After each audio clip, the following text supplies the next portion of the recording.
देश भगत होने का जिहड़ा सर्टिफिकेट जां कह लो एक परिभाषा भी होर बनाई जा रही है। देश धरोही होने की परिभाषा भी कुछ होर बनाई जा रही है। हुण ते तां गल पहुँच गई भी आज़ादी दे उत्ते भी कमेंट होण लग पे।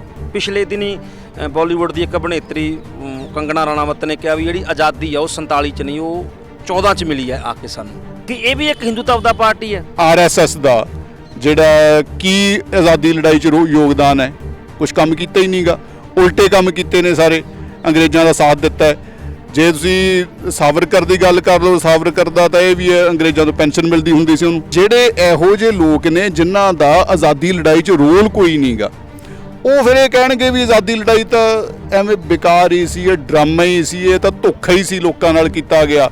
तो कोई आखी जाती है लेडी इन्हां दी भी भारत 99 साल लीज उत्ते आज़ादी मिली है, 99 सालों पिछों अंग्रेज़ दोबारा आ जाएंगे। कोई आखी जाती है भी 2014 च आज़ादी मिली, उदों पहले आज़ादी भी है नहीं सी। ये जरूरी भी होंदा है कि जो सत्ता इहो जिहा सवाल करे वह निठ के जवाब भी दिता जाए। लोगों ने जवाब दिता है तो कंगना नूं काफ़ी ट्रोल किया गया। जो नतीजे निकले ने उहदे विच आपां नूं लगदा है कि हाँ इस मसले उत्ते घट्टो घट्ट BJP नूं जां कंगना नूं एक मूँह की खानी पई है। क्योंकि कुदरती तौर पर एक पासे मोदी आखी जाता भी असीं 75 साला जिहड़ा है आज़ादी का मनाउण लगे हैं, दूजे पासे वो आखी जाती भी आज़ादी भी है नहीं गी, है ना। NRC वाले मसले ते जो मोदी ने रामलीला मैदान च खड़ के बोलिया कि साडी सरकार ने तो कदे भी NRC लियाउण दी गल ही नहीं की, एड्डी वड्डी रैली विच एड्डा वड्डा झूठ बोलता। फिर अच्छा किन्ने थावां उत्ते डिटेंशन सेंटर बने हुए सीगे, कहता कि डिटेंशन सेंटर बने ही नहीं किते। इस किस्म के झूठ, इस किस्म दी गल्लां बातां तो हुण भी वो कर सकते हैं। किते ये ना कह देण भी अस तां कानून लैके नहीं सी आंदे, ये भी हो सकता है। मतलब ये भगतां दियां तां अखां उत्ते इहो जी पट्टी बन्नी हुई है, इहो जे वो गधे बने हुए ने भी उन्हां नूं इन्हां चीज़ां नाल कोई फर्क नहीं पैंदा गा। ये हिंदू शब्द पहली वारी भारत विच आउण वाले मुसलमानां ने भारत की सारी ही आबादी वास्ते वरतिया। इस शब्द दे नाल पहली वारी भारत के सारे लोग जिहड़े ने एक शब्द के हेठ इकट्ठे हो गए। अदरवाइज भारत के लोगों के विच जिहड़ा चलदा सी उहनूं सनातन धर्म कहंदे सीगे। भारत के किसी भी पुराने प्राचीन काल के ग्रंथ विच, चाहे सी वेद ला लो, चाहे पुराण ला लो, चाहे उपनिषद ला लो, किसी भी ये हिंदू शब्द नहीं मिलता। तुसीं जदों किस ते उंगली चकदे आ तो उंगली चकनी बहुत सौखी हुंदी है। उसे उंगली जो आपदे वल करना हुंदा है उदों पता लगता है भी ਉਹਦਾ की फर्क है। मैनूं ये हैरानी हुंदी है भी साडे बाहर बैठे NRI जिहड़े ने वो बड़े हिंदुत्वा दे मतलब वो बने हुंदे आ, अलंबरदार बने हुंदे आ ते मतलब मोदी करदे आ।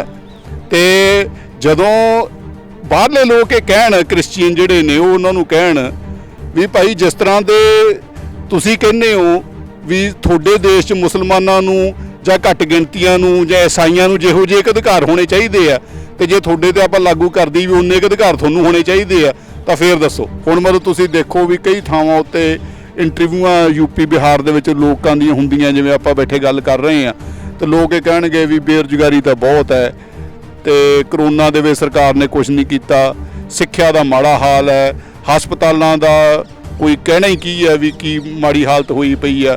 ਪਰ ਵੋਟ ਮੋਦੀ ਨੂੰ ਹੀ ਪਾਉਣੀ ਹੈ। क्यों?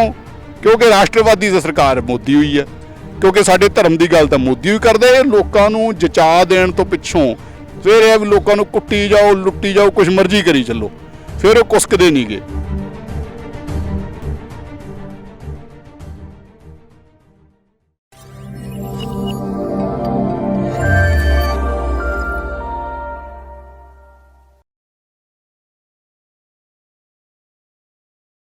सत श्री अकाल जी। पंजाब न्यूज़ देख रहे हो तो मैं हाँ सुखबीर सिंह चैना। दर्शकों इस समय असी बठिंडे बैठे हुए हाँ तो अज साडे नाल ने प्रोफैसर अमनदीप सिंह जी सेखों जो पंजाब यूनिवर्सिटी तलवंडी साबो जो कैंप है उत्थे हिस्टरी के प्रोफैसर ने। इन्हां दे नाल आपां अज गलबात करांगे ते जिहड़ा गलबात दा विषय है वो अज का जो राजनीतिक ते समाजिक ताना बाना चल रहा है उसे नूं आधार बना के आपां करांगे। आओ पहलां बाई जी होरां स्वागत करते हैं। बाई जी सत श्री अकाल जी। सत श्री अकाल जी। सारे ही दर्शकों नूं भी बहुत प्यार भरी सत श्री अकाल। अच्छा अमनदीप जी, बाई जी जिहड़ा इस समय क्योंकि राजनीति समाज नूं प्रभावित करती है ਇਸ ਸਮੇਂ ਜਿਹੜਾ ਰਾਜਨੀਤਿਕ ਤੌਰ ਦੇ ਉੱਤੇ ਚੱਲ ਰਿਹਾ ਹੈ, ਜਿਹਨੂੰ ਅਸੀਂ ਸੰਘਵਾਦ ਵੀ ਕਹਿ ਦਿੰਦੇ ਹਾਂ, ਹਿੰਦੂਵਾਦ ਵੀ ਕਹਿ ਦਿੰਦੇ ਹਾਂ, ਹੁਣ ਤੇ ਮੈਂ ਕਹਿੰਦਾ ਉਹਨਾਂ ਮੋਦੀਵਾਦ ਹੀ ਕਹਿ ਲਓ, ਉਹਦੇ ਬਾਰੇ ਤੁਸੀਂ ਕੀ ਕਹੋਗੇ? ਜੀ ਇਹਦੇ ਲਈ ਹੁਣ ਪਿੱਛੇ ਜਿਹੀ ਰਾਹੁਲ ਗਾਂਧੀ ਦਾ ਵੀ ਬਿਆਨ ਜਾ ਆਇਆ ਹੈ ਤੇ ਪਹਿਲਾਂ ਵੀ ਗੱਲਬਾਤ ਬਹੁਤ ਲੰਬੇ ਸਮੇਂ ਤੋਂ ਚੱਲ ਰਹੀ ਹੈ ਕਿ ਦੋ ਸ਼ਬਦ ਨੇ, ਇੱਕ ਹਿੰਦੂ ਤੇ ਇੱਕ ਹਿੰਦੂਤਵ। ਇਹ ਦੋਨਾਂ ਸ਼ਬਦਾਂ ਨੂੰ ਜੇ ਆਪਾਂ ਦੇਖੀਏ ਤਾਂ ਹਿੰਦੂ ਤਾਂ ਬਹੁਤ ਲੰਬੇ ਸਮੇਂ ਤੋਂ ਇੱਕ ਸ਼ਬਦ ਚੱਲਿਆ ਆ ਰਿਹਾ ਹੈ ਤੇ ਇਹ ਸ਼ਬਦ ਵੀ ਕਮਾਲ ਦੀ ਗੱਲ ਹੈ ਵੀ ਭਾਰਤ ਦੇ ਕਿਸੇ ਵੀ ਪੁਰਾਣੇ ਪ੍ਰਾਚੀਨ ਕਾਲ ਦੇ ਗ੍ਰੰਥ ਵਿੱਚ, ਚਾਹੇ ਅਸੀਂ ਵੇਦ ਲਾ ਲਓ, ਚਾਹੇ ਪੁਰਾਣ ਲਾ ਲਓ, ਚਾਹੇ ਉਪਨਿਸ਼ਦ ਲਾ ਲਓ, ਕਿਸੇ ਵੀ ਇਹ ਹਿੰਦੂ ਸ਼ਬਦ ਨਹੀਂ ਮਿਲਦਾ ਹੈਗਾ।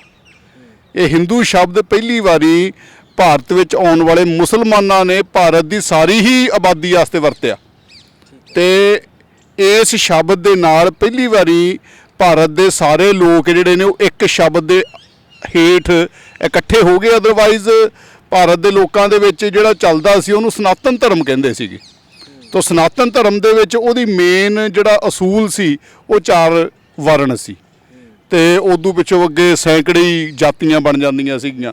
ਤਾਂ ਜਿਹੜੇ ਇਹ 4 ਵਰਣ ਸੀ ਇਹੀ ਇੱਕ ਤਰ੍ਹਾਂ ਦੇ ਨਾਲ ਉਸ ਵੇਲੇ ਆਇਡੈਂਟੀਟੀ ਸੀ।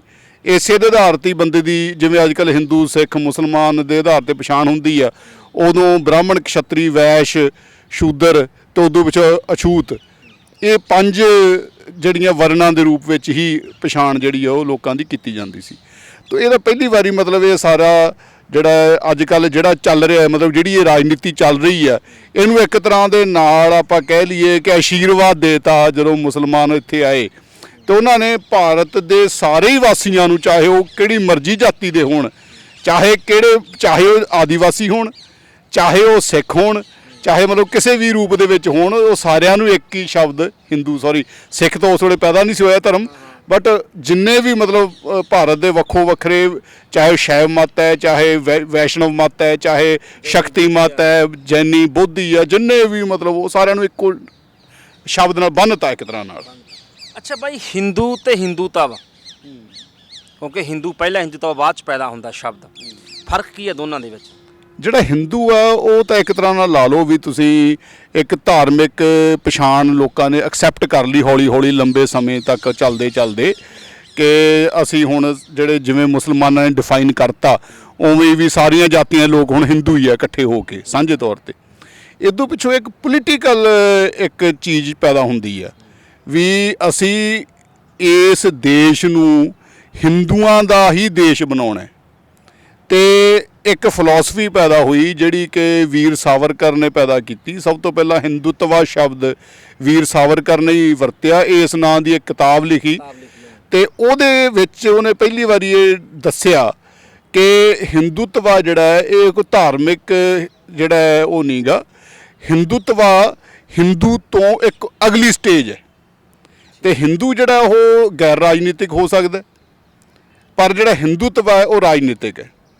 ਤੇ ਉਹਨੇ ਡਿਫਾਈਨ ਕੀਤਾ ਵੀ ਇਹ ਜਿਹੜਾ ਦੇਸ਼ ਹੈ ਉਹ ਹਿੰਦੂਆਂ ਦਾ ਦੇਸ਼ ਹੈ ਤੇ ਜਿਹੜੇ ਲੋਕ ਇਸ ਦੇਸ਼ ਦੇ ਵਿੱਚ ਚਾਹੇ ਕਿੰਨੇ ਮਰਜ਼ੀ ਸਾਲਾਂ ਤੋਂ ਰਹਿੰਦੇ ਆਏ ਹੋਣ, ਕਿੰਨੀਆਂ ਮਰਜ਼ੀ ਸਦੀਆਂ ਤੋਂ ਰਹਿੰਦੇ ਆਏ ਹੋਣ, ਜੇ ਇਹ ਦੇਸ਼ ਉਹਨਾਂ ਦੀ ਪਿੱਤਰ ਭੂਮੀ ਤੇ ਪੁੰਨ ਭੂਮੀ ਨਹੀਂ ਗਾ, ਪੁੰਨਿਆ ਭੂਮੀ ਤੇ ਪਿੱਤਰ ਭੂਮੀ 2 ਸ਼ਬਦ ਉਹਨੇ ਵਰਤੇ ਤੇ ਉਹਦਾ ਮਤਲਬ ਇਹ ਸੀ ਵੀ ਇੱਕ ਤਾਂ ਇਹ ਹੋ ਗਿਆ ਵੀ ਇੱਕ ਤਾਂ ਪੁਰਖਿਆਂ ਤੋਂ ਇਹ ਦੇਸ਼ ਉਹਨਾਂ ਦਾ, ਜਿਵੇਂ ਕਿ ਬਹੁਤ ਸਾਰੇ ਮੁਸਲਮਾਨ ਵੀ ਕਈ ਪੀੜ੍ਹੀਆਂ ਤੋਂ ਇੱਥੇ ਰਹਿੰਦੇ, ਪਿੱਤਰ ਭੂਮੀ ਉਹ ਬਣ ਗਿਆ।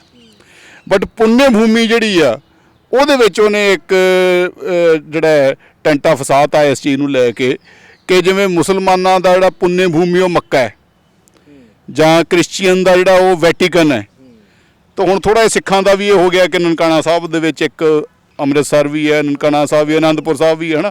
ਤਾਂ ਇਸ ਤਰ੍ਹਾਂ ਦੇ ਨਾਲ ਵੀ ਜਿਹਦਾ ਧਾਰਮਿਕ ਸੈਂਟਰ ਭਾਰਤ ਤੋਂ ਬਾਹਰ ਹੈ ਉਹ ਭਾਰਤ ਦਾ ਨਾਲ ਵਫਾਦਾਰੀ ਨਹੀਂ ਰੱਖ ਸਕਦਾ, ਭਾਰਤ ਦੇ ਪ੍ਰਤੀ ਜਿਹੜੀ ਉਹਦੀ ਆਸਥਾ ਨਹੀਂ ਹੋ ਸਕਦੀ। ਤਾਂ ਇਸ ਕਿਸਮ ਦਾ ਇੱਕ ਉਹਨੇ ਇੱਕ ਢਮਟਮਾ ਜਿਹਾ ਇੱਕ ਕ੍ਰੀਏਟ ਕੀਤਾ। ਹੁਣ ਇਹਦੇ ਨੂੰ ਆਪਾਂ ਜੇ ਕੰਪੇਅਰ ਕਰਕੇ ਦੇਖੀਏ ਉਲਟੇ ਪਾਸੇ ਵੀ ਜਿਹੜੇ ਹੁਣ ਕ੍ਰਿਸਚੀਅਨ ਦੇਸ਼ ਨੇ, ਈਸਾਈ ਦੇਸ਼ ਨੇ, ਉਹਨਾਂ 'ਚ ਹਿੰਦੂ ਰਹਿੰਦੇ ਨੇ, ਉਹਨਾਂ 'ਚ ਸਿੱਖ ਵੀ ਵਸਦੇ ਨੇ। ਹੁਣ ਜੇ ਉਹ ਹਿੰਦੂਆਂ ਨੂੰ ਪੁੱਛਣ ਵੀ ਤੁਹਾਡਾ ਭਾਈ ਕਿਹੜਾ ਹੈਗਾ, ਵੀ ਅਸੀਂ ਤਾਂ ਜੀ ਕੈਨੇਡਾ ਦੇ ਵਸਨੀਕ ਹੈ, ਤੇ ਫਿਰ ਉਹ ਪੁੱਛਣਗੇ ਵੀ ਭਾਈ ਤੁਹਾਡੀ ਪੁੰਨੀ ਭੂਮੀ ਕਿਹੜੀ ਆ, ਕੈਨੇਡਾ ਹੈ, ਫਿਰ ਤਾਂ ਭਾਈ ਤੁਸੀਂ ਇਸ ਦੇਸ਼ ਦੇ ਨਾਗਰਿਕ ਹੋ ਨਹੀਂ ਸਕਦੇ। ਕਹਿੰਦਾ ਵੀ ਜਿਸ ਕਸੌਟੀ ਜਿਹੜੀ ਕਸੌਟੀ ਸਾਵਰਕਰ ਨੇ ਰੱਖੀ, ਜੇ ਉਹੀ ਕਸੌਟੀ ਬਾਹਰਲੇ ਦੇਸ਼ ਰੱਖਣ ਤੇ ਗੜਬੜ ਹੋਏਗੀ। ਬਿਲਕੁਲ ਬਿਲਕੁਲ ਗੜਬੜ ਹੋਊਗੀ। ਗੱਲ ਇਹ ਆ ਕਿ ਤੁਸੀਂ ਜਦੋਂ ਕਿਸ ਤੇ ਉਂਗਲੀ ਚੱਕਦੇ ਆ ਤਾਂ ਉਂਗਲੀ ਚੱਕਣੀ ਬਹੁਤ ਸੌਖੀ ਹੁੰਦੀ ਹੈ। ਉਸੇ ਉਂਗਲੀ ਨੂੰ ਜਿਹੜਾ ਆਪਦੇ ਵੱਲ ਕਰਨਾ ਹੁੰਦਾ ਹੈ, ਉਦੋਂ ਪਤਾ ਲੱਗਦਾ ਵੀ ਉਹਦਾ ਕੀ ਫਰਕ ਹੈ। ਮੈਨੂੰ ਇਹ ਹੈਰਾਨੀ ਹੁੰਦੀ ਹੈ ਵੀ ਸਾਡੇ ਬਾਹਰ ਬੈਠੇ NRI ਜਿਹੜੇ ਨੇ ਉਹ ਬੜੇ ਹਿੰਦੂਤਵਾ ਦੇ ਮਤਲਬ ਉਹ ਬਣੇ ਹੁੰਦੇ ਆ, ਅਲੰਬਰਦਾਰ ਬਣੇ ਹੁੰਦੇ ਆ ਤੇ ਮਤਲਬ ਮੋਦੀ ਕਰਦੇ ਆ। ਤੇ ਜਦੋਂ ਬਾਹਰਲੇ ਲੋਕ ਇਹ ਕਹਿਣ, ਕ੍ਰਿਸਚੀਅਨ ਜਿਹੜੇ ਨੇ ਉਹ ਉਹਨਾਂ ਨੂੰ ਕਹਿਣ ਵੀ ਭਾਈ ਜਿਸ ਤਰ੍ਹਾਂ ਦੇ ਤੁਸੀਂ ਕਹਿੰਦੇ ਹੋ ਵੀ ਤੁਹਾਡੇ ਦੇਸ਼ 'ਚ ਮੁਸਲਮਾਨਾਂ ਨੂੰ ਜਾਂ ਘੱਟ ਗਿਣਤੀਆਂ ਨੂੰ ਜਾਂ ਈਸਾਈਆਂ ਨੂੰ ਜਿਹੋ ਜਿਹੇ ਅਧਿਕਾਰ ਹੋਣੇ ਚਾਹੀਦੇ ਆ, ਤੇ ਜੇ ਤੁਹਾਡੇ ਤੇ ਆਪਾਂ ਲਾਗੂ ਕਰਦੀ ਵੀ ਉਨੇ ਕੁ ਅਧਿਕਾਰ ਤੁਹਾਨੂੰ ਹੋਣੇ ਚਾਹੀਦੇ ਆ, ਤਾਂ ਫੇਰ ਦੱਸੋ। ਤੇ ਫਿਰ ਉੱਥੇ ਮਤਲਬ ਉਹਨਾਂ ਦਾ ਫਿਰ ਉਹ ਚੀਕਾਂ ਨਿਕਲ ਜਾਣਗੀਆਂ। ਕਿਉਂਕਿ ਇੱਥੇ ਤਾਂ ਇਹ ਆ ਵੀ ਜਿਹੜਾ ਬੰਦਾ ਈਸਾਈ ਆ ਜਾਂ ਮੁਸਲਮਾਨ ਹੈ ਖਾਸ ਤੌਰ ਤੇ ਉਹ ਤਾਂ ਮਤਲਬ ਵੀਡੀਓ ਬਣਾ ਕੇ ਉਹਨੂੰ ਮਾਰਿਆ ਜਾ ਰਿਹਾ ਜਾਂ ਇਸ ਤਰ੍ਹਾਂ ਦੇ ਨਾਲ ਉਹਨਾਂ ਦੀ ਕਿਤੇ ਦਾੜੀ ਕੱਟੀ ਜਾ ਰਹੀ ਹੈ। ਰਾਮ ਹਾਂ, ਕਦੇ ਦਾੜੀ ਕੱਟੀ ਜਾ ਰਹੀ ਹੈ, ਕਦੇ ਉਹਨੂੰ ਇਹ ਕਹਿ ਕੇ ਵੀ ਤੂੰ ਗਊ ਚੋਰੀ ਕਰ ਲਈ ਜਾਂ ਗਊ ਹੱਤਿਆ ਕਰਤੀ ਜਾਂ ਤੇਰੀ ਫਰਿੱਜ 'ਚੋਂ ਗਊ ਦਾ ਮਾਸ ਨਿਕਲਿਆ ਹੈ ਨਾ। ਤਾਂ ਇਸੇ ਕਿਸਮ ਦੀ ਆਪਾਂ ਜਦੋਂ ਆਪਦੇ ਵਾਸਤੇ ਜਿਹੜੇ ਅਧਿਕਾਰਾਂ ਦੀ ਮੰਗ ਕਰਦੇ ਹਾਂ, ਮਤਲਬ ਗੱਲ ਅਸਲ 'ਚ ਇੱਥੇ ਹੀ ਆ। ਮਤਲਬ ਸਾਰੀ ਜਿਹੜੀ ਗੁਰੂ ਨਾਨਕ ਦੇਵ ਜੀ ਹੋਰਾਂ ਦੀ ਫਿਲਾਸਫੀ ਆ ਜਾਂਦੀ ਹੈ, ਜਿਹੜੀ ਸਿੱਖੀਜ਼ਮ ਦੀ ਫਿਲਾਸਫੀ ਆ ਜਾਂਦੀ, ਉਹਦੇ ਵਿੱਚ ਵੀ ਜਿਹੜੇ ਅਧਿਕਾਰਾਂ ਦੀ ਅਸੀਂ ਆਪਦੇ ਵਾਸਤੇ ਮੰਗ ਕਰਦੇ ਹਾਂ ਉਹੀ ਅਸੀਂ ਦੂਜਿਆਂ ਨੂੰ ਵੀ ਦਈਏ। ਉੱਥੇ ਹੀ ਆਪਾਂ ਮਤਲਬ ਸਮਾਨਤਾ ਦੀ ਗੱਲ, ਸਾਂਝੀਵਾਲਤਾ ਦੀ ਗੱਲ, ਉੱਥੇ ਹੀ ਏਕ ਪਿਤਾ ਏਕ ਅਸਕੇ ਹਮ ਬਾਰਿਕ, ਇਹੀ ਗੱਲ ਮਤਲਬ ਜਿਹੜੀ ਹੈ ਉਹ ਇੰਪੋਰਟੈਂਟ ਹੈ ਅਸਲ ਦੇ ਵਿੱਚ। ਅੱਛਾ ਬਾਈ, ਜੇ ਆਪਾਂ ਪੰਜਾਬ ਦੀ ਗੱਲ ਕਰਦੇ ਹਾਂ, ਪੰਜਾਬ ਦੀ ਰਾਜਨੀਤੀ ਸ਼ੁਰੂ ਤੋਂ ਪੂਰੇ ਹਿੰਦੁਸਤਾਨ ਤੋਂ ਵੱਖਰੀ ਰਹੀ ਹੈ। ਭਾਵੇਂ ਉਹ ਨਹਿਰੂ ਤੋਂ ਲੈ ਕੇ ਕਰ ਲਓ, ਜੇ ਨਹਿਰੂ ਤੋਂ ਪਹਿਲਾਂ ਵੀ ਲੈ ਲਓ, ਦੇਸ਼ ਗੁਲਾਮ ਸੀ ਉਦੋਂ ਤੋਂ ਲੈ ਕੇ, ਨਹਿਰੂ ਤੋਂ ਲੈ ਕੇ ਇੰਦਰਾ ਗਾਂਧੀ ਤੋਂ ਹੁਣ ਮੋਦੀ ਤੱਕ ਗੱਲ ਆ ਗਈ। ਪੰਜਾਬ ਦੇ ਲੋਕਾਂ ਨੇ ਉਹ ਚੀਜ਼ਾਂ ਨੂੰ ਮੈਨੂੰ ਐਕਸੈਪਟ ਨਹੀਂ ਕੀਤਾ ਕਿ ਹੁਣ ਅੱਗੇ ਵੀ ਇਹ ਚੀਜ਼ ਚੱਲਦੀ ਰਹੇਗੀ ਜਾਂ ਹੌਲੀ ਹੌਲੀ ਜਿਵੇਂ ਹਿੰਦੂਤਵ ਦਾ ਜਿਹੜਾ ਹੈ ਜ਼ੋਰ ਪੂਰਾ ਪੰਜਾਬ ਉੱਤੇ ਵੀ ਲੱਗਿਆ ਹੋਇਆ ਇੱਕ ਤਰ੍ਹਾਂ ਨਾਲ, ਕਸ਼ਮੀਰ ਤੋਂ ਬਾਅਦ ਹੁਣ ਪੰਜਾਬ ਦੇ ਉੱਤੇ ਗੱਲ ਆ ਗਈ ਹੈ। ਹੁਣ ਲੱਗਦਾ ਵੀ ਇੱਥੇ ਆ ਕੇ ਖੜੇਗੀ ਜਾਂ ਅੱਗੇ ਵਧੇਗੀ ਹਿੰਦੂਤਵ ਦੀ ਜਿਹੜੀ ਰਾਜਨੀਤੀ ਹੈ ਪੰਜਾਬ 'ਚ। ਇਹਨੂੰ ਮੈਂ ਇੱਕ ਹੋਰ ਐਂਗਲ ਤੋਂ ਦੇਖਦਾ ਵੀ ਕਈ ਧਰਮਾਂ ਦੇ ਵਿੱਚ ਨਾ ਰਾਜ ਬੈਠਾ ਹੁੰਦਾ। ਸਿੱਖ ਧਰਮ ਦੇ ਵਿੱਚ ਰਾਜ ਹੈ ਵੀ ਹੈ ਤੇ ਸਿੱਖ ਧਰਮ ਰਾਜ ਦੇ ਵਿਰੋਧੀ ਵੀ ਹੈ, ਦੋਨੇ ਚੀਜ਼ਾਂ ਨੇ ਸਿੱਖ ਧਰਮ 'ਚ। ਜਿਵੇਂ ਹਿੰਦੂ ਧਰਮ ਦੇ ਵਿੱਚ ਤਾਂ ਰਾਜ ਦੇ ਵਿਰੋਧ ਦਾ ਕਨਸੈਪਟ ਹੀ ਹੈ ਨਹੀਂਗਾ। ਹਿੰਦੂ ਧਰਮ ਵਿੱਚ ਕਦੇ ਰਾਜ ਦਾ ਵਿਰੋਧ ਹੋਇਆ ਹੀ ਨਹੀਂ। ਹਿੰਦੂ ਧਰਮ ਦੇ ਵਿੱਚ ਜਿਹੜਾ ਪੁਰਾਣੇ ਟਾਈਮ ਤੋਂ ਲੈ ਕੇ ਜਦੋਂ ਆਪਾਂ ਇਹ ਕਹਿ ਲਈਏ ਵੀ ਜਾਤੀਆਂ ਦਾ ਦੌਰ ਸੀਗਾ, ਤਾਂ ਉਦੋਂ ਤਾਂ ਇਹੀ ਸੀ ਵੀ ਆਹ 4 ਜਾਤੀਆਂ ਨੇ ਤੇ ਈਸ਼ਵਰ ਦੇ ਹਿਸਾਬ ਦੇ ਨਾਲ ਆਹ ਬੰਦੇ ਜਿਹੜੇ ਮੂੰਹ ਤੋਂ ਪੈਦਾ ਹੋਏ ਨੇ ਬ੍ਰਹਮਾ ਦੇ, ਤੇ ਉਹ ਮਤਲਬ ਪੇਟ ਤੋਂ ਪੈਦਾ ਹੋਏ ਨੇ ਤੇ ਉਹ ਪੈਰਾਂ ਤੋਂ ਪੈਦਾ ਹੋਏ ਨੇ, ਤੇ ਉਹਨੂੰ ਮੰਨੋ। ਤੇ ਉਹ ਤਾਂ ਇੱਕ ਤਰ੍ਹਾਂ ਨਾਲ ਰਾਜ ਕਰਨ ਦਾ ਇੱਕ ਢਕਵੰਜ ਸੀਗਾ। ਇਸ ਤੋਂ ਬਾਅਦ ਵੀ ਜਦੋਂ ਮੁਸਲਮਾਨ ਵੀ ਆ ਜਾਂਦੇ ਆ ਤਾਂ ਕੋਈ ਉਹੋ ਜਿਹਾ ਵਿਰੋਧ ਆਪਾਂ ਨੂੰ ਦੇਖਣ ਨੂੰ ਨਹੀਂ ਮਿਲਦਾ ਗਾ। ਦੂਜੇ ਪਾਸੇ ਜਿਹੜਾ ਤੁਹਾਡੇ ਕੋਲ ਈਸਾਈ ਧਰਮ ਹੈ, ਈਸਾਈ ਧਰਮ ਦੇ ਵਿੱਚ ਰਾਜ ਦਾ ਵਿਰੋਧ ਹੈਗਾ, ਤੇ ਰਾਜ ਦੇ ਵਿਰੋਧ ਤੋਂ ਪਿੱਛੋਂ ਰਾਜ ਦੇ ਵਿੱਚ ਧਰਮ ਇੱਕ ਹੋ ਵੀ ਜਾਂਦਾ, ਦੋਨੇ ਇਕੱਠੇ ਵੀ ਹੋ ਜਾਂਦੇ ਆ। ਤੇ ਇਸਲਾਮ 'ਚ ਰਾਜ ਦਾ ਵਿਰੋਧ ਬਹੁਤ ਥੋੜ੍ਹਾ ਟਾਈਮ ਹੈ। ਮੱਕਾ ਤੇ ਮਦੀਨਾ ਦੋ ਉਹਨਾਂ ਦੇ ਹੈਗੇ ਨੇ। ਮਦੀਨੇ ਤੋਂ ਪਹਿਲਾਂ, ਮੱਕਾ ਤੋਂ ਪਹਿਲਾਂ ਹਜ਼ਰਤ ਮੁਹੰਮਦ ਨੂੰ ਜਾਣਾ ਪਿਆ ਛੱਡ ਕੇ, ਤੇ ਉਸ ਇੱਕ ਦੌਰ ਦੇ ਵਿੱਚ ਮਤਲਬ ਸ਼ਾਇਦ 5-7 ਸਾਲ ਦਾ ਦੌਰ ਹੈ ਜਦੋਂ ਮੱਕਾ ਛੱਡ ਕੇ ਜਾਣਾ ਪਿਆ। ਉਦੋਂ ਰਾਜ ਦਾ ਵਿਰੋਧ ਹੈ ਉਸ ਧਰਮ ਵਿੱਚ, ਉਦੋਂ ਪਿੱਛੋਂ ਰਾਜ ਕਰਨ ਵਾਲਾ ਧਰਮ ਬਣ ਜਾਂਦਾ। ਪਰ ਸਿੱਖ ਧਰਮ 'ਚ ਰਾਜ ਦਾ ਵਿਰੋਧ ਬਹੁਤ ਜ਼ਿਆਦਾ ਲੰਬਾ ਹੈ, ਗੁਰੂ ਨਾਨਕ ਦੇਵ ਜੀ ਤੋਂ ਲੈ ਕੇ। ਤੇ ਤੁਸੀਂ ਇਹ ਲਾ ਲਓ ਵੀ ਰਣਜੀਤ ਸਿੰਘ ਦਾ ਰਾਜ ਕਾਇਮ ਹੋਣ ਤੱਕ ਤਾਂ ਰਾਜ ਦਾ ਵਿਰੋਧ ਹੀ ਹੈ। ਮਤਲਬ ਇੱਕ ਪਾਸੇ ਮੁਗਲਾਂ ਦਾ ਰਾਜ ਹੈ ਤੇ ਸਿੱਖ ਉਹਦਾ ਵਿਰੋਧ ਕਰ ਰਹੇ ਨੇ, ਤੇ ਸਿੱਖਾਂ ਨੇ ਰਾਜ ਬਹੁਤ ਥੋੜ੍ਹਾ ਟਾਈਮ ਕੀਤਾ ਤੇ ਵਿਰੋਧ ਜ਼ਿਆਦਾ ਕੀਤਾ। ਇਸ ਕਰਕੇ ਸਿੱਖ ਧਰਮ ਵਿੱਚ ਰਾਜ ਦਾ ਵਿਰੋਧ ਕਰਨ ਦਾ ਜਿਹੜੀ ਚਿਣਗ ਪਈ ਆ, ਜਿਹੜੀ ਜਿੱਥੋਂ ਸਿੱਖ ਆਪਣੀ ਪ੍ਰੇਰਨਾ ਲਊਗਾ ਉਹ ਰਾਜ ਵਿਰੋਧੀ ਸਰੂਪ ਵਿੱਚੋਂ ਹੀ ਲਊਗਾ। ਇਸ ਕਰਕੇ ਇਹ ਜਿਹੜਾ ਖਿੱਤਾ ਹੈ, ਇਸ ਖਿੱਤੇ ਦੇ ਵਿੱਚ ਜਿਹੜੇ ਲੋਕ ਨੇ ਉਹ ਸਿੱਖ ਧਰਮ ਤੋਂ ਪ੍ਰਭਾਵਿਤ ਨੇ, ਚਾਹੇ ਉਹ ਹਿੰਦੂ ਵੀ ਹੋਣ, ਉਹ ਵੀ ਸਿੱਖ ਧਰਮ ਤੋਂ ਪ੍ਰਭਾਵਿਤ ਨੇ। ਤਾਂ ਇਸ ਕਰਕੇ ਇਸ ਖਿੱਤੇ 'ਚੋਂ ਰਾਜ ਦਾ ਵਿਰੋਧ ਉੱਠਦਾ ਹੀ ਰਹੂਗਾ। ਕਹਿਣ ਦਾ ਭਾਵ ਬਾਈ ਇਹ ਆ ਵੀ ਜਿਹੜਾ ਸਿੱਖਾਂ ਦਾ ਤਜਰਬਾ ਹੈ ਉਹ ਰਾਜ ਕਰਨ ਦਾ ਘੱਟ ਹੈ, ਪਰ ਰਾਜ ਦੇ ਅੱਗੇ ਬਗਾਵਤ ਕਰਨ ਦਾ ਤਜਰਬਾ ਜ਼ਿਆਦਾ ਹੈ, ਤੁਸੀਂ ਇਹ ਕਹਿ ਸਕਦੇ ਹੋ। ਇਸੇ ਕਰਕੇ ਮੈਨੂੰ ਲੱਗਦਾ ਵੀ ਭਾਵੇਂ ਇੰਦਰਾ ਗਾਂਧੀ ਵੇਲੇ ਹੋਵੇ, ਭਾਵੇਂ ਹੁਣ ਮੋਦੀ ਵੇਲੇ ਹੋਵੇ, ਜਿੱਦਾਂ ਸਰਕਾਰ ਦੀਆਂ ਜਿਹੜੀਆਂ ਇੱਥੇ ਆ ਕੇ ਲਹਿਰ ਮੁੱਕ ਜਾਂਦੀ ਹੈ ਪੰਜਾਬ ਦੇ ਉੱਤੇ ਆ ਕੇ। ਅੱਛਾ ਬਾਈ, ਜੇ ਆਪਾਂ ਗੱਲ ਕਰੀਏ ਕਿਸਾਨੀ ਅੰਦੋਲਨ ਦੀ, ਕਿਸਾਨੀ ਅੰਦੋਲਨ ਦੀਆਂ ਜਿਹੜੀਆਂ ਚੀਜ਼ਾਂ ਸੀ ਉਹ ਪੰਜਾਬੀਆਂ ਨੇ 2 ਤਰੀਕੇ ਨਾਲ ਦੇਖੀਆਂ। ਇੱਕ ਤਾਂ ਵੇਖਿਆ ਵੀ ਇਹ ਸਾਡਾ ਜ਼ਮੀਨਾਂ ਦੇ ਉੱਤੇ ਕਬਜ਼ਾ ਕਰਨ ਦੀ ਇੱਕ ਤਰੀਕਾ ਹੈ। ਦੂਜਾ ਇਹ ਦੇਖਿਆ ਵੀ ਕੇਵਲ ਇਹ ਜਿਹੜਾ ਹੈ ਉਹ ਜ਼ਮੀਨਾਂ ਖੋਹਣ ਦੀ ਗੱਲ ਨਹੀਂ ਗੀ, ਅਸਲ ਵਿੱਚ ਗੱਲ ਸਾਡੀ ਹੋਂਦ ਦੇ ਉੱਤੇ ਟਿਕੀ ਹੋਈ ਹੈ। ਜਿਵੇਂ ਕਹਿ ਲਓ ਵੀ ਸਿੱਖ ਧਰਮ ਦੀ ਜਿਹੜੀ ਰੀੜ੍ਹ ਦੀ ਹੱਡੀ ਉਹ ਕਿਸਾਨ ਨੇ, ਉਸ ਹੱਡੀ ਨੂੰ ਤੋੜਨ ਦੇ ਲਈ ਵੀ ਕੀਤਾ ਗਿਆ ਇਹ। ਤੁਸੀਂ ਇਹਨੂੰ ਕੀ ਮੰਨਦੇ ਹੋ? ਦੇਖੋ, ਧਰਮ ਦੀ ਤਾਂ ਸ਼ਾਇਦ ਰੀੜ੍ਹ ਦੀ ਹੱਡੀ ਉਸ ਤਰ੍ਹਾਂ ਨਹੀਂ ਹੁੰਦੀ ਕੋਈ ਵੀ। ਜਿਵੇਂ ਸਿੱਖ ਧਰਮ ਤਾਂ ਪੈਦਾ ਦੇਖੋ ਹੁੰਦਾ ਤਾਂ ਖੱਤਰੀਆਂ ਵਿੱਚੋਂ ਪੈਦਾ ਹੁੰਦਾ, ਤੇ ਗੁਰੂ ਅਰਜਨ ਦੇਵ ਜੀ ਦੇ ਸਮੇਂ ਤੱਕ ਜਾ ਕੇ ਕਿਸਾਨ ਜਾਂ ਜੱਟ ਜਿਹੜੇ ਨੇ ਉਹ ਸਿੱਖ ਧਰਮ ਦੇ ਵਿੱਚ ਜਾ ਕੇ ਸ਼ਾਮਲ ਹੁੰਦੇ ਜਾਂਦੇ ਹੌਲੀ ਹੌਲੀ। ਤੋ ਧਰਮ ਦਾ ਤਾਂ ਜਿੱਥੇ ਜਿਹੜੇ ਵੀ ਕਿਸਮ ਦੇ ਲੋਕ ਨੇ ਉਹਨਾਂ ਦੇ ਕਿੱਤੇ ਦੇ ਨਾਲ ਧਰਮ ਤਾਂ ਜੁੜਿਆ ਨਹੀਂ ਹੁੰਦਾ ਹੈਗਾ। ਤੋ ਜਿਹੜੀ ਆਪਾਂ ਕਿਸਾਨ ਅੰਦੋਲਨ ਦੀ ਜੇ ਆਪਾਂ ਗੱਲ ਕਰਦੇ ਹਾਂ ਤਾਂ ਕਿਸਾਨ ਅੰਦੋਲਨ ਦਾ ਜਿਹੜਾ ਸਰੂਪ ਹੈ ਉਹ ਦੋ ਪੱਖਾਂ ਦੇ ਵਿੱਚੋਂ ਮਤਲਬ ਚੱਲਦਾ ਹੈ ਕਿ ਜਦੋਂ ਵੀ ਲੋਕ ਕਿਸੇ ਵੀ ਚੀਜ਼ ਦਾ ਵਿਰੋਧ ਕਰਦੇ ਆ ਤਾਂ ਉਹ ਆਪਣੇ ਮੁਹਾਵਰੇ ਦੇ ਨਾਲ ਵਿਰੋਧ ਕਰਦੇ ਆ। ਤਾਂ ਮੁਹਾਵਰੇ ਵਿੱਚ ਧਰਮ ਵੀ ਆ ਜਾਂਦਾ ਹੈ, ਜਾਂ ਕਈ ਵਾਰੀ ਜਾਤ ਵੀ ਆ ਜਾਂਦੀ ਹੈ, ਜਾਂ ਕਈ ਵਾਰੀ ਭਾਸ਼ਾ ਵੀ ਆ ਜਾਂਦੀ ਹੈ, ਤਾਂ ਸਾਰੀਆਂ ਚੀਜ਼ਾਂ ਆ ਜਾਂਦੀਆਂ। ਤਾਂ ਇਸ ਕਰਕੇ ਇੱਥੇ ਕਿਸਾਨੀ ਅੰਦੋਲਨ ਦੇ ਵਿੱਚ ਸਿੱਖ ਧਰਮ ਦਾ ਵੀ ਥੋੜ੍ਹਾ ਜਿਹਾ ਜਿਹੜਾ ਰੋਲ ਇਹਦੇ ਵਿੱਚ ਆ ਜਾਂਦਾ। ਤੇ ਇਹ ਤਾਂ ਮੁੱਦਾ ਤਾਂ ਅਸਲ ਪੂਰੇ ਭਾਰਤ ਦੇ ਕਿਸਾਨਾਂ ਦਾ ਹੀ ਹੈ, ਮਤਲਬ ਇਕੱਲੇ ਪੰਜਾਬ ਦੇ ਕਿਸਾਨਾਂ ਦਾ ਹੈ ਨਹੀਂਗਾ, ਕਿਉਂਕਿ ਸਾਰੇ ਭਾਰਤ ਦੇ ਕਿਸਾਨਾਂ ਨੂੰ ਹੀ ਜਿਹੜਾ ਸਮਰਥਨ ਮੁੱਲ ਦੀ ਲੋੜ ਹੈ। ਪੂਰੇ ਭਾਰਤ ਦੇ ਕਿਸਾਨਾਂ ਦੇ ਉੱਤੇ ਹੀ ਇੱਕ ਤਰ੍ਹਾਂ ਦੇ ਨਾਲ ਇਹ ਖਤਰਾ ਪੈਦਾ ਹੋਇਆ ਹੈ ਕਿ ਉਹਨਾਂ ਦੀਆਂ ਜਿਣਸਾਂ ਵਿਕਣ ਵਾਸਤੇ ਹੁਣ ਮੰਡੀਆਂ ਜੇ ਖਤਮ ਹੋ ਜਾਣਗੀਆਂ ਤੇ ਵਿਕਣਗੀਆਂ ਕਿੱਥੇ, ਤੇ ਜੇ ਪ੍ਰਾਈਵੇਟ ਮੰਡੀਆਂ 'ਚ ਵਿਕਣਗੀਆਂ ਤਾਂ ਫਿਰ ਇਹ ਗਰੰਟੀ ਕੌਣ ਲਊਗਾ ਵੀ ਉਹਨਾਂ ਨੂੰ ਸਹੀ ਮੁੱਲ ਮਿਲੂਗਾ ਕਿ ਨਹੀਂ ਮਿਲੂਗਾ। ਤੇ ਇਹ ਸਾਰੀਆਂ ਜਿਹੜੀਆਂ ਚੀਜ਼ਾਂ ਨੇ ਉਹ ਪੂਰੇ ਭਾਰਤ ਨਾਲ ਸੰਬੰਧਿਤ ਨੇ ਇੱਕ ਤਰ੍ਹਾਂ ਨਾਲ। ਅੱਛਾ ਭਾਈ, ਆਪਾਂ ਵਾਪਸ ਉੱਥੇ ਹੀ ਆਉਣੇ ਹਿੰਦੂਤਵ ਵਾਲੇ ਤੇ। ਮੈਨੂੰ ਇਹ ਗੱਲ ਥੋੜ੍ਹੀ ਜਿਹੀ ਹੋਰ ਚੰਗੇ ਤਰੀਕੇ ਨਾਲ ਸਮਝਾਓ ਵੀ ਮੰਨ ਲਓ ਜਿਹੜਾ ਹੁਣ ਹਿੰਦੂਤਵ ਹੈ ਕਿ ਜਿਵੇਂ ਪਹਿਲਾਂ ਮੋਦੀ ਹੈ ਉਹ NCC ਲੈ ਕੇ ਆਉਂਦਾ ਹੈ, ਇਹ ਉਸ ਤੋਂ ਬਾਅਦ ਫਿਰ ਕਸ਼ਮੀਰ ਦੀ 70 ਧਾਰਾ ਖਤਮ ਕੀਤੀ ਜਾਂਦੀ ਹੈ, ਉਸ ਤੋਂ ਬਾਅਦ ਇੱਥੇ ਕਿਸਾਨਾਂ ਦੇ ਕੋਲੋਂ ਜ਼ਮੀਨਾਂ ਖੋਹਣ ਦਾ ਯਤਨ ਹੋ ਰਿਹਾ। ਉਸ ਤੋਂ ਮੈਨੂੰ ਲੱਗਦਾ ਲੋਕਾਂ ਦਾ ਅੰਦਾਜ਼ਾ ਇਹ ਵੀ ਹੈ ਵੀ ਇਸ ਤੋਂ ਬਾਅਦ ਸ਼ਾਇਦ ਜਿਹੜਾ ਮੁਸਲਮਾਨ ਰਿਜ਼ਰਵੇਸ਼ਨ ਹੈ, ਜਨਸੰਖਿਆ ਪਾਪੂਲੇਸ਼ਨ ਐਕਟ ਵੀ ਕੋਈ ਨਾ ਕੋਈ ਆ ਸਕਦਾ। ਕਿ ਇੱਕ ਲੜੀਵਾਰ ਇੱਕ ਤਰਤੀਬ ਬੰਨੀ ਗਈ ਹੈ ਔਰ ਉਹ ਤਰਤੀਬਵਾਰ ਹੀ ਕੰਮ ਹੋ ਰਿਹਾ ਸਾਰਾ? ਦੇਖੋ, ਅਸਲ ਦੇ ਵਿੱਚ ਇਹ ਸਾਰੀ ਜਿਹੜੀ ਚੀਜ਼ ਹੈ ਇਹ ਗੱਲ ਤਾਂ ਇਹ ਹੈ ਵੀ ਲੁੱਟ ਕਾਇਮ ਕਿਵੇਂ ਰਵੇ, ਕਿਉਂਕਿ ਜਦੋਂ ਵੀ ਇੱਕ ਖਾਸ ਸਥਿਤੀ ਉੱਤੇ ਲੋਕ ਲੁੱਟ ਦਾ ਵਿਰੋਧ ਕਰਨਾ ਸ਼ੁਰੂ ਕਰਦੇ ਆ ਤਾਂ ਲੁੱਟ ਨੂੰ ਕਾਇਮ ਕਰਨ ਵਾਸਤੇ, ਕਾਇਮ ਰੱਖਣ ਵਾਸਤੇ ਕਿਤੇ ਨਸਲ ਦਾ, ਕਿਤੇ ਧਰਮ ਦਾ, ਕਿਸੇ ਰਾਸ਼ਟਰੀਅਤਾ ਦਾ ਸਹਾਰਾ ਲਿਆ ਜਾਂਦਾ। ਆਪਣੇ ਸਾਹਮਣੇ ਇਹਨੂੰ ਆਪਾਂ ਗੱਲ ਜੇ ਆਪਾਂ ਕਰੀਏ ਵੀ 2010 ਤੋਂ ਪਿੱਛੋਂ ਇੱਕ ਟ੍ਰੈਂਡ ਸ਼ੁਰੂ ਹੁੰਦਾ ਪੂਰੀ ਦੁਨੀਆ ਦੇ ਵਿੱਚ, ਜਿਹਦੇ ਵਿੱਚ ਕਿ ਲੋਕ ਆਪ ਮੁਹਾਰੇ ਕਈ ਥਾਵਾਂ ਉੱਤੇ ਸਰਕਾਰਾਂ ਵਿਰੁੱਧ ਉੱਠਦੇ ਆ। ਅਰਬ ਦੇਸ਼ਾਂ ਵਿੱਚ ਅਰਬ ਸਪਰਿੰਗ ਨਾਂ ਦਾ ਇੱਕੋ ਚੱਲਦਾ, ਜਿਹਦੇ ਵਿੱਚ ਗਦਾਫੀ ਵਰਗਿਆਂ ਦੀਆਂ ਜਿਹੜੀਆਂ ਗੱਦੀਆਂ ਉਹ ਪਲਟ ਜਾਂਦੀਆਂ ਨੇ। ਇੱਧਰਲੇ ਪਾਸੇ ਆਮ ਆਦਮੀ ਪਾਰਟੀ ਭਾਰਤ ਵਿੱਚ ਉੱਠਦੀ ਆ, ਆਮ ਆਦਮੀ ਪਾਰਟੀ ਤੋਂ ਪਹਿਲਾਂ ਅੰਨਾ ਹਜ਼ਾਰੇ ਦੀ ਮੂਵਮੈਂਟ ਉੱਠਦੀ ਆ। ਤੇ ਇਹ ਲੱਗਦਾ ਜਿਹੜੇ ਵੱਡੇ ਵੱਡੇ ਟਾਟਾ ਬਿਰਲਾ ਵਰਗੇ ਵੀ ਨੇ ਤੇ ਅਡਾਨੀ ਅੰਬਾਨੀ ਨਵੇਂ ਉੱਠ ਰਹੇ ਨੇ, ਇਹਨਾਂ ਨੂੰ ਵੀ ਲੱਗਦਾ ਵੀ ਇਸ ਤਰ੍ਹਾਂ ਤਾਂ ਹੁਣ ਕੰਮ ਨਹੀਂ ਚੱਲਣਾਗਾ, ਲੋਕ ਜਿਸ ਤਰ੍ਹਾਂ ਨਾਲ ਉੱਠ ਰਹੇ ਨੇ। ਤਾਂ ਉਹਦੇ ਕਰਕੇ ਫਿਰ ਲੋਕਾਂ ਨੂੰ ਉਹਨਾਂ ਦੇ ਸਾਰੇ ਰੋਜੀ ਰੋਟੀ ਦੇ ਮਸਲੇ ਭੁਲਾਉਣ ਦਾ, ਉਹਨਾਂ ਦੇ ਸਾਹਮਣੇ ਕਰਪਸ਼ਨ ਵਗੈਰਾ, ਰੁਜ਼ਗਾਰ ਵਗੈਰਾ ਮਸਲਾ ਹੀ ਨਾ ਹੋਵੇ, ਇਹੋ ਜਿਹਾ ਕੋਈ ਜਿਹੜਾ ਇੱਕ ਤਰੀਕਾਕਾਰ ਅਪਣਾਉਣ ਦੀ ਲੋੜ ਪੈਂਦੀ ਹੈ। ਤਾਂ ਉਹ ਤਰੀਕਾਕਾਰ ਅਪਣਾਇਆ ਜਾ ਸਕਦਾ ਹੁੰਦਾ ਹੈ ਧਰਮ ਦੇ ਨਾਂ 'ਤੇ, ਜਾਤ ਦੇ ਨਾਂ 'ਤੇ, ਰਾਸ਼ਟਰੀਅਤਾ ਦੇ ਨਾਂ 'ਤੇ, ਨਸਲ ਦੇ ਨਾਂ 'ਤੇ, ਤਾਂ ਉਹ ਹਮੇਸ਼ਾ ਹੁੰਦਾ ਹੈ। ਤਾਂ ਇਸੇ ਤਰ੍ਹਾਂ ਨਾਲ ਆਪਾਂ ਜੇ ਪਿੱਛੇ ਚੱਲ ਕੇ ਦੇਖਦੇ ਹਾਂ ਤਾਂ ਹਿਟਲਰ ਵਰਗੇ ਬੰਦੇ ਪੈਦਾ ਹੁੰਦੇ ਨੇ, ਉਹ ਆਪਣੇ ਮਤਲਬ ਨਸਲ ਦੇ ਨਾਂ 'ਤੇ ਰਾਸ਼ਟਰਵਾਦ ਪੈਦਾ ਕਰਦੇ ਆ। ਇੱਥੇ ਹੁਣ ਰਾਸ਼ਟਰਵਾਦ ਦਾ ਇੱਕ ਕਾਂਗਰਸ ਦੇ ਸਮੇਂ ਤੋਂ ਇੱਕ ਚੱਲ ਰਿਹਾ ਸੀ, ਇੱਕ ਭਾਰਤ ਦੇ ਵਿੱਚ ਰਾਸ਼ਟਰਵਾਦ ਦਾ ਇੱਕ ਨੈਰੇਟਿਵ ਜਿਹਨੂੰ ਬਿਰਤਾਂਤ ਕਹਿ ਦਿੰਦੇ ਆਪਾਂ, ਉਹ ਚੱਲਦਾ।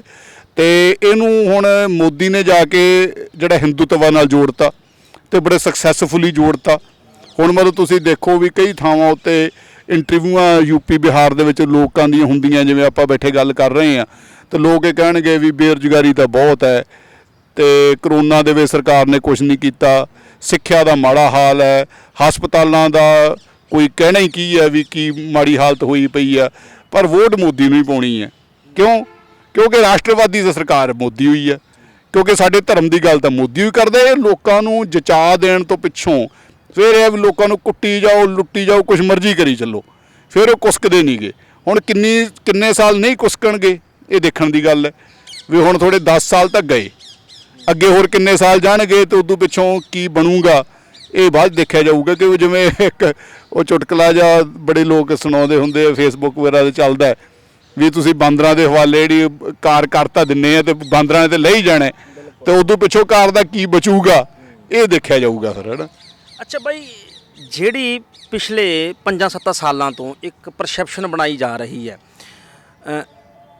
ਦੇਸ਼ ਭਗਤ ਹੋਣ ਦਾ ਜਿਹੜਾ ਸਰਟੀਫਿਕੇਟ ਜਾਂ ਕਹਿ ਲਓ ਇੱਕ ਪਰਿਭਾਸ਼ਾ ਵੀ ਹੋਰ ਬਣਾਈ ਜਾ ਰਹੀ ਹੈ, ਦੇਸ਼ ਧਰੋਹੀ ਹੋਣ ਦੀ ਪਰਿਭਾਸ਼ਾ ਵੀ ਕੁਝ ਹੋਰ ਬਣਾਈ ਜਾ ਰਹੀ ਹੈ।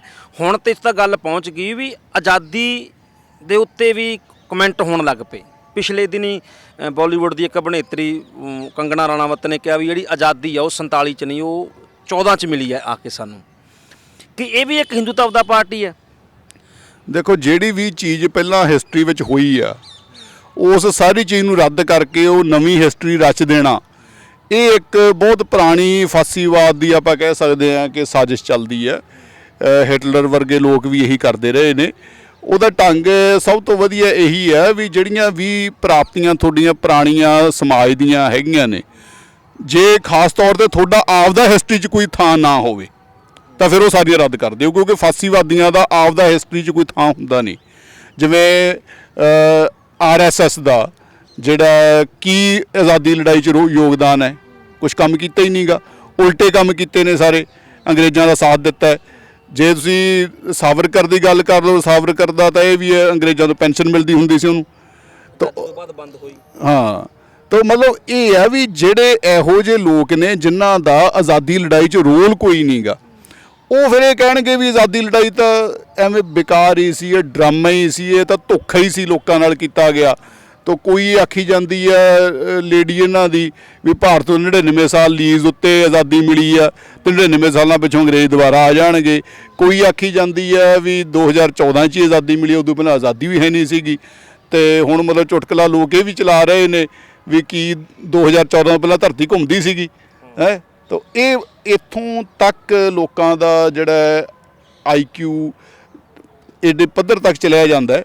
ਉਹਦਾ ਇੱਕ ਬਹੁਤ ਵੱਡਾ ਕਾਰਨ ਤਾਂ ਸੋਸ਼ਲ ਮੀਡੀਆ ਵੀ ਹੈ ਵੀ ਸੋਸ਼ਲ ਮੀਡੀਆ ਨੇ ਲੋਕਾਂ ਨੂੰ ਗੰਭੀਰਤਾ ਨਾਲ ਕੋਈ ਗੱਲ ਸੋਚਣ, ਠਹਿਰ ਕੇ ਸੋਚਣ, ਕੁਛ ਲੰਬੀ ਦੇਰ ਤੱਕ ਕਿਸੇ ਚੀਜ਼ 'ਤੇ ਵਿਚਾਰ ਕਰਨ ਜੋਗੇ ਛੱਡਿਆ ਹੀ ਨਹੀਂਗਾ। ਅੱਜ ਕੱਲ੍ਹ ਤਾਂ ਰੀਲਾਂ ਜੀਆਂ ਚੱਲਦੀਆਂ ਨੇ ਜਿਹੜੀਆਂ ਕਿ ਮੇਰੇ ਖਿਆਲ 'ਚ ਸ਼ਾਇਦ 20 ਸਕਿੰਟ ਹੁੰਦੀ ਹੈ ਉਹਦੀ ਇੱਕ ਡਿਊਰੇਸ਼ਨ, ਜਾਂ ਤੁਸੀਂ ਵੱਧ ਤੋਂ ਵੱਧ ਕੀ ਸੁਣ ਲਓਗੇ 5 ਮਿੰਟ ਦਾ ਇੱਕ ਚੀਜ਼ ਸੁਣ ਲਓਗੇ, ਜਾਂ ਵੱਧ ਤੋਂ ਵੱਧ ਇੰਨੇ ਸ਼ਬਦਾਂ ਦੇ ਵਿੱਚ ਤੁਸੀਂ ਆਪਦੀ ਗੱਲ ਕਹਿ ਲਓਗੇ। ਤਾਂ ਇਹਦੇ ਵਿੱਚ ਕੀ ਹੈ ਕਿ ਕੈਪਸੂਲ ਮਿਲ ਰਹੇ ਨੇ ਆਪਾਂ ਨੂੰ, ਤਾਂ ਕੈਪਸੂਲਾਂ ਦੇ ਵਿੱਚ ਹੀ ਆਪਾਂ ਗਿਆਨ ਹਾਸਲ ਕਰ ਰਹੇ ਹਾਂ। WhatsApp ਯੂਨੀਵਰਸਿਟੀ ਜਿਹਨੂੰ ਆਖਿਆ ਜਾਂਦਾ ਉਹਦੇ ਨੇ ਵੀ ਗਿਆਨ ਹਾਸਲ ਕਰ ਰਹੇ ਹਾਂ। ਅਤੇ ਨਿੱਠ ਕੇ ਠਹਿਰ ਕੇ ਬੈਠ ਕੇ ਪੜ੍ਹਨ ਦਾ ਜਾਂ ਮਤਲਬ ਗੱਲਬਾਤ ਕਰਨ ਦਾ ਜਾਂ ਸਮਝਣ ਸਮਝਾਉਣ ਦਾ ਉਹ ਦੌਰ ਜਿਹੜਾ ਉਹ ਖਤਮ ਹੋ ਗਿਆ। ਤਾਂ ਉਹਦੇ ਕਰਕੇ ਹੁਣ ਦੱਸੂ ਕੌਣ ਵੀ ਆਜ਼ਾਦੀ ਕੀ ਹੁੰਦੀ ਸੀ, ਭਗਤ ਸਿੰਘ ਵਾਸਤੇ ਆਜ਼ਾਦੀ ਦਾ ਕੀ ਮਤਲਬ ਸੀ, ਗਾਂਧੀ ਵਾਸਤੇ ਆਜ਼ਾਦੀ ਦਾ ਕੀ ਮਤਲਬ ਸੀ, ਸੁਭਾਸ਼ ਚੰਦਰ ਬੋਸ ਵਾਸਤੇ ਆਜ਼ਾਦੀ ਦਾ ਕੀ ਮਤਲਬ ਸੀ। ਤਾਂ ਇਹਨਾਂ ਸਾਰਿਆਂ ਦੇ ਆਜ਼ਾਦੀ ਦੇ ਮਤਲਬ ਵੱਖੋ ਵੱਖਰੇ ਨੇ। ਭਗਤ ਸਿੰਘ ਵਾਸਤੇ ਆਜ਼ਾਦੀ ਦਾ ਹੋਰ ਮਤਲਬ ਹੈ, ਗਾਂਧੀ ਦਾ ਹੋਰ ਮਤਲਬ ਸੀ। ਤੁਸੀਂ ਅੱਜ ਇਹ ਕਹਿ ਕੇ ਵੀ ਭਗਤ ਸਿੰਘ ਵਾਲੀ ਆਜ਼ਾਦੀ ਆਈ ਨਹੀਂ ਤਾਂ ਉਹਦੇ ਨਤੀਜੇ ਦੇ ਤੌਰ 'ਤੇ ਕਹਿ ਲਓ ਕਿ ਜਿਹੜੀ ਗਾਂਧੀ ਵਾਲੀ ਆਜ਼ਾਦੀ ਉਹ ਵੀ ਨਹੀਂ ਆਏਗੀ ਜਾਂ ਨਹਿਰੂ ਵਾਲੀ ਆਜ਼ਾਦੀ ਉਹ ਵੀ ਨਹੀਂ ਆਏਗੀ। ਉਹ ਉਸ ਤਰ੍ਹਾਂ ਨਗੇਟ ਨਹੀਂ ਕੀਤਾ ਜਾ ਸਕਦਾ। ਜੇ ਆਪਾਂ ਐਂ ਕਹੀਏ ਵੀ ਇਹ ਬਹੁਤ ਪੁਰਾਣਾ ਮਤਲਬ ਬਿਰਤਾਂਤ ਚੱਲਦਾ ਹੈ। ਮੈਂ ਇੱਕ ਹੋਰ ਸਮਝਣਾ ਚਾਹ ਰਿਹਾ ਸੀ, ਜਿਹੜੀ ਉਹ ਔਰ ਬਾਅਦ ਵਿੱਚ ਉਸੇ ਸ਼ਖਸ ਨੂੰ ਜਾਂ ਸ਼ਖਸੀਅਤ ਨੂੰ ਕਹਿ ਲਓ ਵੀ ਪਦਮ ਸ਼੍ਰੀ ਨਾਲ ਸਨਮਾਨਿਤ ਵੀ ਕੀਤਾ ਜਾਂਦਾ ਹੈ। ਕੀ ਇਹ ਸਕ੍ਰਿਪਟਡ ਹੁੰਦਾ ਹੈਗਾ, ਪਹਿਲਾਂ ਪਲਾਨਡ ਹੁੰਦੀ ਹਰ ਚੀਜ਼, ਜਾਂ ਜਦੋਂ ਲੋਕ ਬੋਲ ਦਿੰਦੇ ਨੇ ਪਰ ਉਹਨਾਂ ਨੂੰ ਸਮਝਾਉਣ ਦੀ ਥਾਂ ਦੇ ਉੱਤੇ ਉਹਦੇ ਉੱਤੇ ਚੱਲਿਆ ਜਾਂਦਾ, ਉਹਨਾਂ ਨੂੰ ਸਨਮਾਨ ਦਿੱਤੇ ਜਾਂਦੇ ਆ? ਨਹੀਂ, ਵੈਸੇ ਇੱਕ ਤਾਂ ਇਹ ਸਨਮਾਨ ਨੂੰ ਪਹਿਲਾਂ ਮਿਲਿਆ ਸੀਗਾ ਕਿ ਬਾਅਦ 'ਚ ਮਿਲਿਆ, ਇਹ ਇਸ ਗੱਲ ਪਿੱਛੇ ਤਾਂ ਨਹੀਂ ਮਿਲਿਆ ਹੋਣਾ ਮੇਰਾ ਖਿਆਲ ਹੈ। ਇਹ ਇੱਕ ਇੰਟਰਵਿਊ ਸ਼ਾਇਦ ਉਹਦੀ ਪਦਮ ਸ਼੍ਰੀ ਵਾਲੇ ਤੋਂ ਬਾਅਦ ਵਿੱਚ ਆਈ ਹੈ। ਤਾਂ ਇਹਦਾ ਢੰਗ ਜਿਹਾ ਇਹ ਆ ਵੀ ਇੱਕ ਬੰਦੇ ਨੂੰ ਜਿਹਨੂੰ ਕਿਸੇ ਨੂੰ ਇੱਕ ਵਾਰੀ ਲਾਈਮਲਾਈਟ ਮਿਲੀ ਤਾਂ ਉਦੋਂ ਪਿੱਛੋਂ ਉਹ ਕੁਛ ਇਹੋ ਜਿਹਾ ਆਖੇ ਜਿਹਦੇ ਨਾਲ ਲੋਕ ਉਲਝ ਜਾਣ, ਲੋਕ ਇਹਨਾਂ ਚੀਜ਼ਾਂ 'ਚ ਉਲਝੇ ਰਹਿਣ ਵੀ ਕੰਗਣਾ ਨੇ ਇਹ ਆਖਿਆ ਜਾਂ ਮੋਦੀ ਨੇ ਇਹ ਆਖਿਆ ਜਾਂ ਉਹਨੇ ਇਹ ਆਖਿਆ। ਇਸ ਚੀਜ਼ ਦੇ ਵਿੱਚ ਥੋੜ੍ਹੇ 10-15 ਦਿਨ ਨਿਕਲ ਜਾਂਦੇ ਆ। ਤਾਂ ਇੰਨੇ ਦੇ ਵਿੱਚ ਸਰਕਾਰ ਕੀ ਕੁਛ ਕਰ ਜਾਂਦੀ ਹੈ ਜਾਂ ਉਹਦੇ ਵਿੱਚ ਆਪਦਾ ਕਿੰਨਾ ਕੁ ਨਰੇਟਿਵ ਅੱਗੇ ਵਧਾ ਜਾਂਦੀ ਹੈ, ਜੋ ਜਿਹੜੀ ਬਹਿਸ ਚੱਲਦੀ ਹੈ ਉਹਦੇ ਵਿੱਚੋਂ ਉਹ ਕੀ ਖੱਟ ਜਾਂਦੀ ਹੈ, ਕੀ ਗਵਾ ਜਾਂਦੀ ਹੈ, ਇਹ ਬਹੁਤ ਇੰਪੋਰਟੈਂਟ। ਉਹ ਜਿਹੜਾ ਕੰਗਣਾ ਦੇ ਮਸਲੇ 'ਚ ਤਾਂ ਆਪਾਂ ਨੂੰ ਇਹ ਲੱਗ ਰਿਹਾ ਹੈ ਕਿ ਇਹ ਜਿਹੜਾ ਕੁਛ ਉਹਨੇ ਆਖਿਆ ਹੈ ਇਹ ਇਸੇ ਪਰਪਸ ਨਾਲ ਆਖਿਆ ਵੀ ਇੱਕ ਵਾਰੀ ਫੇਰ ਕੋਈ ਇਹੋ ਜਿਹਾ ਸਵਾਲ ਖੜਾ ਕੀਤਾ ਜਾਵੇ, ਕਿਉਂਕਿ ਸਵਾਲ ਖੜਾ ਕਰਨਾ ਵੀ ਇੱਕ ਬਹੁਤ ਵੱਡੀ ਗੱਲ ਹੋ ਜਾਂਦੀ ਹੈ।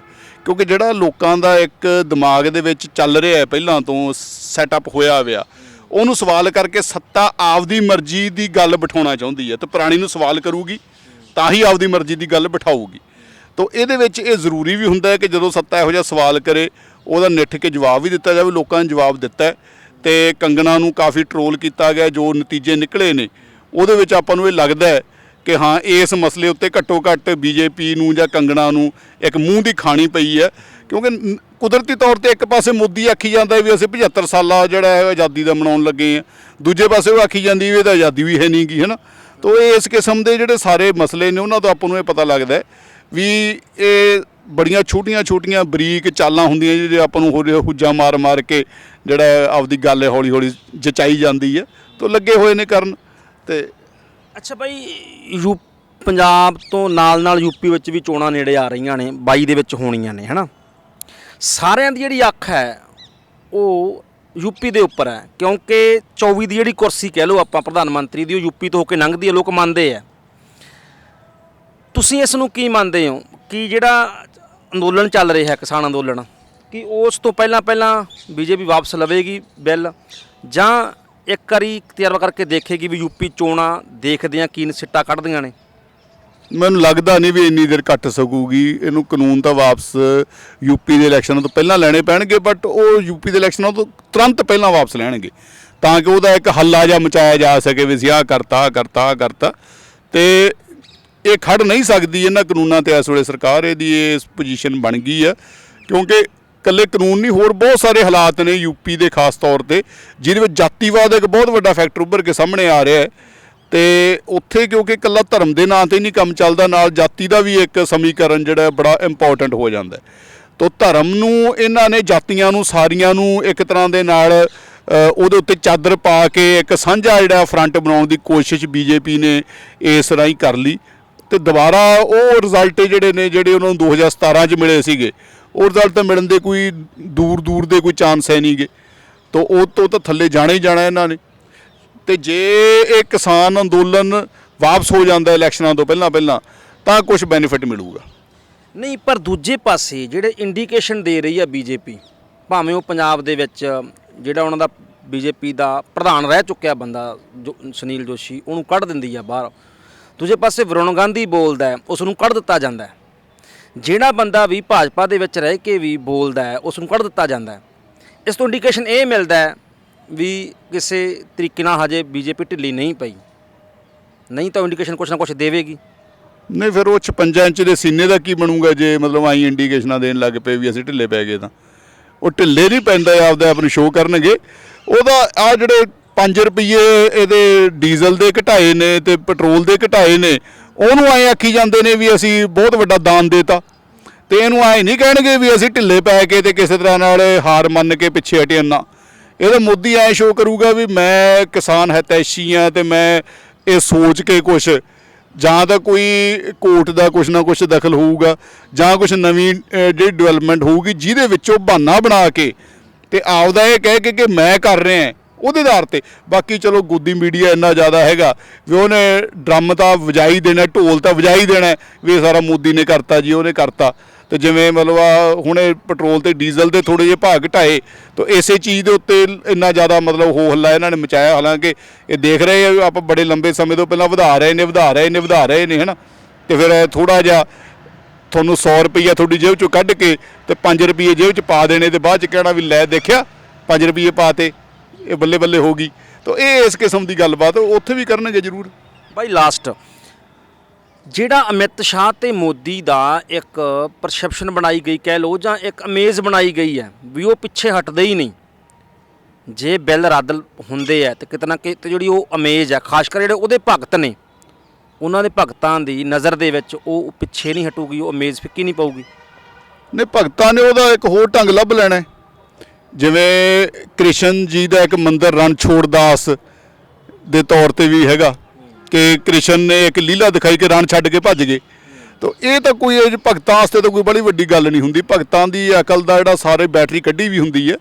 ਤਾਂ ਉਹਨਾਂ ਨੂੰ ਤਾਂ ਜਿਵੇਂ ਉਹ ਜਚਾਉਣਗੇ ਉਵੇਂ ਉਹ ਮੰਨ ਲੈਣਗੇ। ਹੁਣ ਜਦੋਂ ਐਡਾ ਵੱਡਾ ਝੂਠ NRC ਵਾਲੇ ਮਸਲੇ ਤੇ ਜਦੋਂ ਮੋਦੀ ਨੇ ਰਾਮਲੀਲਾ ਮੈਦਾਨ 'ਚ ਖੜ੍ਹ ਕੇ ਬੋਲਿਆ ਕਿ ਸਾਡੀ ਸਰਕਾਰ ਨੇ ਤਾਂ ਕਦੇ ਵੀ NRC ਲਿਆਉਣ ਦੀ ਗੱਲ ਹੀ ਨਹੀਂ ਕੀਤੀ, ਐਡੀ ਵੱਡੀ ਰੈਲੀ ਵਿੱਚ ਐਡਾ ਵੱਡਾ ਝੂਠ ਬੋਲਤਾ।